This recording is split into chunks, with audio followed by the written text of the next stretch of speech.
Mbola ao anatin'ny fiombonam-bavaka isika koa saika ampitiavana ary ianao. Saotra Tompo noho ny fahafahanay mbola fampitrotro am-bavaka amin'ity fotoana ity.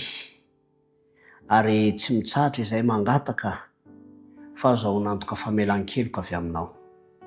Ny namanay Brigida izay nandalo entretien satria maniry indrindra izy mba ho voaray ao anatin'izany asa izay irariana iankora mahasoa azy Tompo, dia ianao mihitsy no anampy azy amin'izany.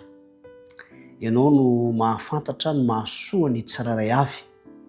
Koa tanterao amin'izany mpanomponao izany Tompo araka ny haben'ny fahasoavanao izay fangatahana mba nentiny teto anatrehanao ary ombonanay aminy izany. Petraka hatrany eo am-pelantananao ny fiainana izany mpanomponao izany sy ny mahasoa azy. Fatonona ny vavaka ao amin'ny anaran'i Jesosy Kristy. Amen.